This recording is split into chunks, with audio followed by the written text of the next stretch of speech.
আপনি যদি আল্লাহকে ভয় না করেন, আপনি মনে করেন পীর সাহেবের মুরিদ, আমার কাছে আসলেন, পীর সাহেব হুজুরের কাছে আসলেন, হাদিয়া দিলেন, দোয়া নিয়ে গেলেন, কিন্তু আপনি ওজনে কম দেন, ফাঁকি দেন, ধোকা দেন, পীর সাহেবকে আপনার বাঁচাতে পারবে?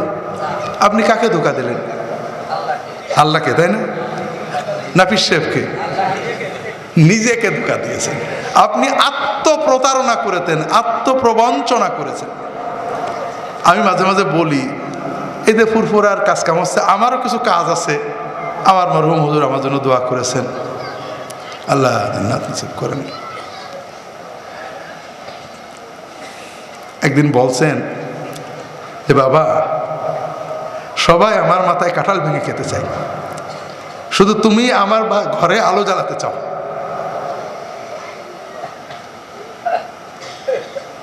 আমি দোয়া করি আল্লাহ তোমার ঘরে আলো জ্বালাক। তো যাই হোক, আমরাও কিছু কাজ করি, আল্লাহ করান, টাকা পয়সার কাজ। একটা আসন্না ট্রাস্ট করছি সহিহ সুন্নতের প্রচারের জন্য। তা একজন আসছে, ভাই কিভাবে করছেন? বলেন, দেখেন ভাই, মানুষ টাকা দেয়, তবে টাকা আমাদের দেশে বড় লোকের অভাব নেই, সবাই আল্লাহকে ভয় করে।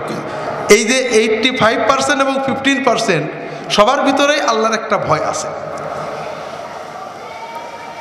জান্নাতে যাইতে চাই, সুদ খায়, ঘুষ খায়, কোটি কোটি টাকা হারাম কামাই করেছে, তারপরেও জান্নাতে যে যায়, আল্লাহর কথা মনে করে মনটা শান্তি পেতে যায়, তারা পীর সাহেব হুজুরের কাছে যায়, হুজুরদের কাছে যায়।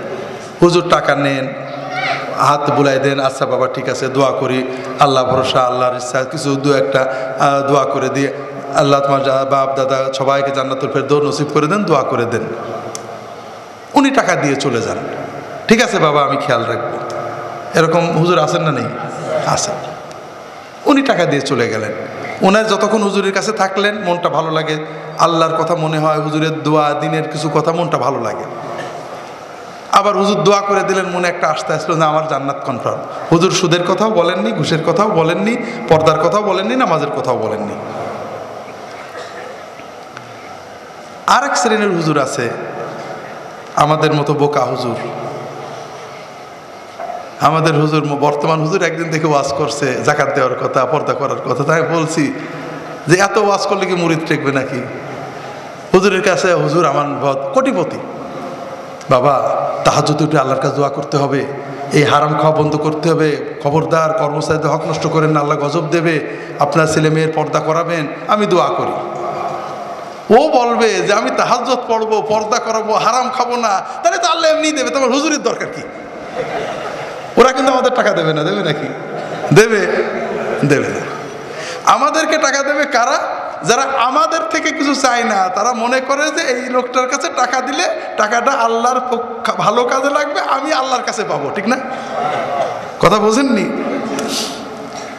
আসলে আপনি যদি পীর সাহেব হুজুরের টাকা দিলেন, 2 লাখ 5 লাখ 20 লাখ মৌলানা সাহেবকে দিলেন, হুজুর দোয়া করে দিল, আপনি আপনার গুনাহ পরিত্যাগ করলেন না, ঠকালেন কার?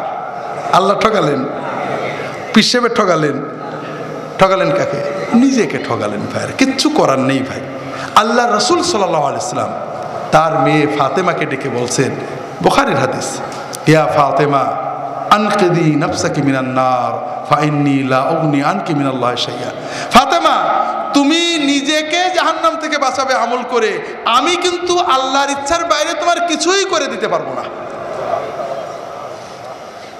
সহিহ বুখারীর অন্য হাদিস, রাসূলুল্লাহ সাল্লাল্লাহু আলাইহি ওয়াসাল্লাম যাকাতের ওয়াজ করছেন। তিনি বললেন, যাকাত যদি তোমরা না দাও তাহলে কিয়ামতের দিন ওই মাল তোমাদের শাস্তি দেবে। বিস্তারিত হাদিস, সংক্ষেপ কথা। তখন তোমরা হয়তো আমাকে দেখে ডাক দেবে, তো আমাকে দেখে চিল্লাবে, ইয়া মুহাম্মদ আনকিদনি,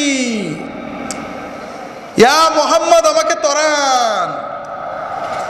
আমি কি বলবো? লা উগনি আনকা শাইআন কাদ বাল্লাগত, আমি তোমার কিচ্ছু করে দিতে পারবো না, আমি তো বলেই দিছিলাম। কথা বোঝেননি? যদি মুহাম্মদ রাসূলুল্লাহ সাল্লাল্লাহু আলাইহি ওয়াসাল্লাম তার সাহাবীদের এই কথা বলেন, এরপরে কি কোনো পীরের কোনো অধিকার আছে বলবে যে তোমাকে জান্নাতে নিয়ে যাব? আপনি কি হেরার আলোয় আলোকিত হতে চান? আপনি কি সুন্নাহর আলোকে জীবন গড়তে চান? প্রফেসর ডক্টর খন্দকার আব্দুল্লাহ জাহাঙ্গীর রচিত কোরআন সুন্না ভিত্তিক জীবন ঘনিষ্ঠ বইগুলো পড়ুন, সুন্দর জীবন গড়ুন। ইসলামী আকিদা, হাদিসের নামে জালিয়াতি, ইহয়াউস সুনান, রাহে বেলায়েত সহ আরো অনেক বই। কোরআন সুন্নার সাথে থাকুন, জীবন বদলে যাবে।